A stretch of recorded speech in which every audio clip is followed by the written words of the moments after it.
Hello friends, this is Baswaraj Benamli coming out with my fifth lecture video on urea cycle. Urea cycle is also called as Krebs-Henselt cycle, urea cycle or ornithine cycle. It is a cyclic process as ornithine which is utilized and also regenerated in this cycle. So that's why it is a cyclic. So that's why the name ornithine cycle. It is a cyclic process. Ornithine is utilized in the second step and being again regenerated in the last step.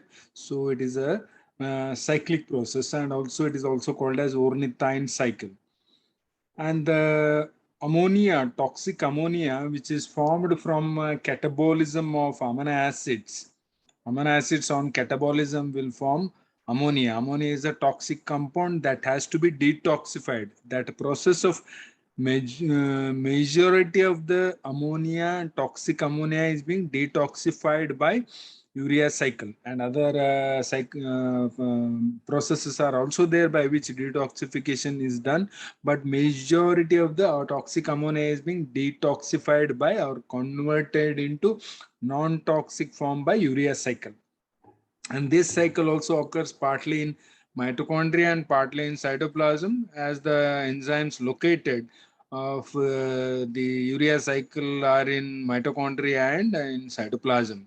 So any cycle which will run either in mitochondria or cytoplasm, or in partly in mitochondria or partly in cytoplasm, that is because any cycle to run in that particular organelle, it needs the specific enzymes for that metabolic process. So wherever the location of enzymes are there these cycles will run. Either if all the enzymes are in mitochondria, then that particular cycle will take place in mitochondria. If they are in cytoplasm, that particular metabolic process will occur in cytoplasm. This contains enzymes are located of urea cycle in mitochondria as well as in cytoplasm. So this will occur in both mitochondria and in cytoplasm. And this cycle occurs in the liver and also in brain and also in kidney. Mainly in liver, this cycle occurs. So the sources of carbon and nitrogen for synthesis of urea in this cycle are ammonia. Ammonia is providing the nitrogen, aspartic acid and carbon dioxide are providing the carbon source. So these three are acting as the source of carbon for nitrogen and carbon for which are being used for synthesis of urea. And urea is the end product of all protein metabolism or amino acid metabolism. Protein, the other name for amino acid metabolism is protein metabolism. Coming to the cycles, reactions of urea cycle, as I told you, you can see there the urea cycle occurs partly in cytoplasm and partly in mitochondria. First two steps occur in mitochondria and the other steps occur in cytoplasm. You can see there. So the first step is condensation or combination of ammonia with carbon dioxide in presence of carbamyl synthetase is the enzyme. It is converted to NH2COOP. So NH2COOP phosphate is taken from this ATP. So and one hydrogen is taken by this ADP. So that is formation of carbamyl phosphate. Exactly this step I have simplified here. 2 ATP are being utilized and 2 ATP are being generated, and here one more molecule of water is added. So one phosphate is removed, ADP plus PI, inorganic phosphate is removed. With that phosphate from that water molecule, OH is taken up and one more H is there in that water molecule, and this hydrogen from this ammonia is taken by 2 ADP molecules. So that's how that I have simplified here. So make it easy. So the NH3 combines with CO2 to form NH2COOP. H from this is taken by this ADP. So the enzyme involved here is carbamyl phosphate synthetase. But exactly if you take two ATP molecules are being utilized in this particular step of in conversion of carbon dioxide and ammonia to carbamyl phosphate. This carbamyl phosphate cytoplasm, the ornithine which is present in the cytoplasm condenses with carbamyl phosphate. carbamoyl phosphate in presence of ornithine transcarbamylase. The enzyme involved in this condensation is ornithine transcarbamylase. Here, for inorganic phosphate is being removed. Inorganic phosphate is being removed. Ornithine transfers from cytoplasm to mitochondrial side, and it combines with this carbamyl phosphate, that is condensation in presence of enzyme ornithine transcarbamylase. Phosphate, inorganic phosphate is removed. So what is happening? Just see, this ornithine is here. COH, CHNS2, there is no change. CH2 twice, it is there. And CH2NH, you can see there. NH is there. Okay. One H is being removed with this PO. This is that phosphate. PO and this H from amine is being removed. So that is in the form of inorganic phosphate. So when you remove this, there is NH is there. So it is NH here, right?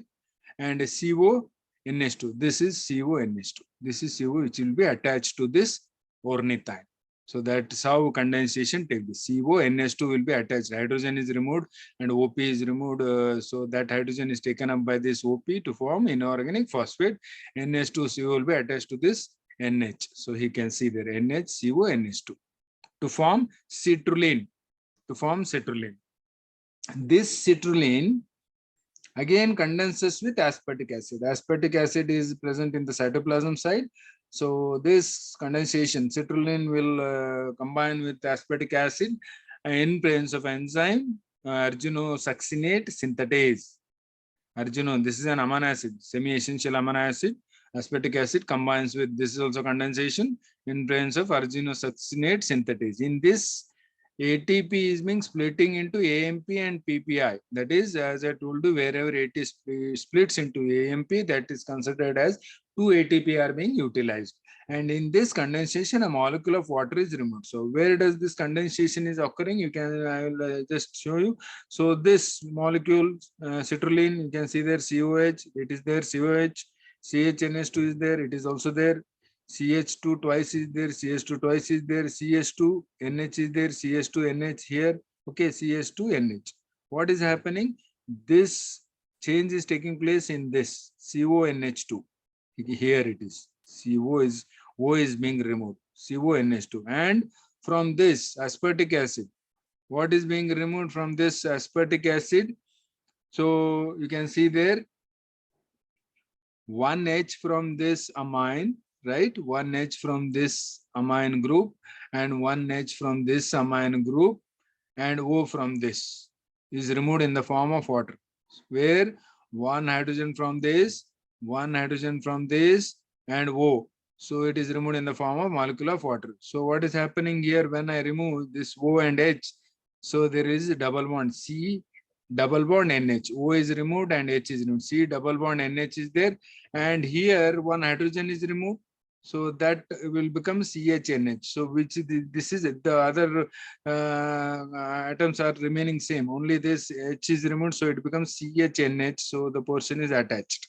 This aspartic acid is attached. So H is removed from this amine. H is removed from this amine and O is removed from this. Okay, in condensation. So that is how H2O is removed to form arginosuccinic acid, right? Arginosuccinic acid in presence of enzyme arginosuccinase. Arginosuccinase is the name of enzyme. What is happening here? So fumaric acid is being liberated. Fumaric acid is being liberated. So what is happening here is cleavage will take place here. Just I will use the pointer so that you can understand. Okay, so cleavage will take place here. Sorry, not here. Just a minute. Yes. I'll erase this. So cleavage is taking place here. Okay, cleavage is taking place here. So this hydrogen from this CH2 is being transferred to this NH. So you can see there that will form NH2. And this is removed. When to this hydrogen is removed, there will be formation of double bond here. So that is here. That is COH, CH double bond COH. That is fumaric acid. That's how fumaric acid is formed, which is being removed, cleaved in presence of enzyme arginosuccinase. So this hydrogen is added to this, so it will become NH2. You can see here. You can see here. That is NH2 to form arginine. So arginosuccinic acid in presence of fumaric acid is forming arginine. Okay.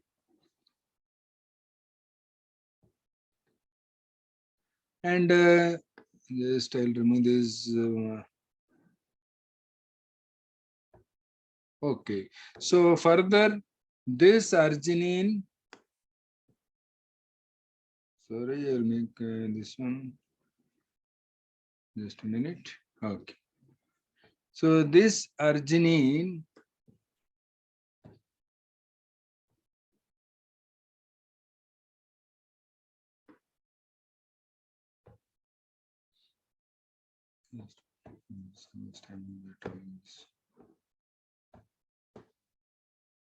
so this arginine is being in presence of arginase. Arginine in presence of arginase is converted to again ornithine. Ornithine is regenerated. Ornithine is regenerated. That is, a water molecule is added here. So when you add water molecule, what is happening here is O is added to this carbon atom and H is added to this carbon atom. One H is added to this NH, O is added to this C carbon atom, and one more H is added to this NH. So what is happening is this portion cleaves NH2CO NH2. It will form to form urea. Okay, so that's how H is from water molecule. H is added to this, so it will become NH2. O is added to this, so it will become CO. NH2 is there, so this is NH2CO NH2. So urea is cleaved, and here one more H hydrogen is there, that is attached here, so it will become NH2, CH2 NH2. This is, so the portion COH is there, CHNH2 is there, CH2 CH2 and NH2. This is NH2. So ornithine is rejected. That's how. And this again will combine with one more molecule of carbamyl phosphate, which is condensed product of carbon dioxide and ammonia. So this is a cyclic process. And this fumaric acid, here to simplify it, I have not written it. I have not shown that. If you refer textbooks, you will see that fumaric acid is converted to malic acid to oxaloacetic acid, and then again to aspartic acid. So that will, this fumaric acid, which is converted to malic to oxaloacetate and aspartic acid, again it will come condense with this citrulline. Again this cyclic process will repeat. So fumaric will again is converted to aspartic acid. So this cycle will be continued. So that is about the reactions of urea cycle. So urea synthesized in this cycle is urea cycle dissolves in blood.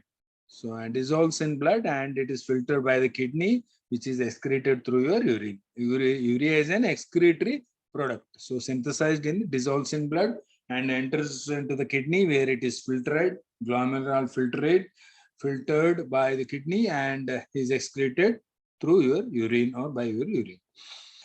Significance of urea cycle, it has different significances. Main is detoxification of ammonia. As I told you, urea cycle detoxifies the major portion of the ammonia which is being formed on catabolism of amino acids, and also some part of this ammonia, toxic ammonia, is being detoxified. That ammonia is converted to arginine, which is a semi-essential amino acids in kidney and intestinal mucosa. There is biosynthesis of this arginine. From this, toxic ammonia is being converted to arginine, which is a semi-essential amino acid. That's also a process of detoxification. You can call it conversion of toxic ammonia into non-toxic form, there, which is arginine, which is a semi-essential amino acid. And also in case of liver failure, so this urea cycle mainly occurs in liver, but in case of liver failure, this toxic ammonia should be detoxified. Otherwise, it will create problems. So that is disorders related to urea cycle, which we'll discuss in the other video. So in case of liver failure, the cycle will not, the toxic ammonia will not be detoxified. So in that ammonia will be converted to glutamine, Glutamine is synthesized from that toxic ammonia in kidney as well as in brain in case of liver failure. That is also another process by which this toxic ammonia is converted into glutamine. And that's all about urea cycle. And urea concentration is blood is around 15 to 45 mg per 100 ml, and around 20 to 30 grams excreted in urine. Through urine, so much of urea is being excreted in your urine. So thank you for watching my video. Please subscribe to my channel for pharmacy solutions. Please subscribe. Thank you.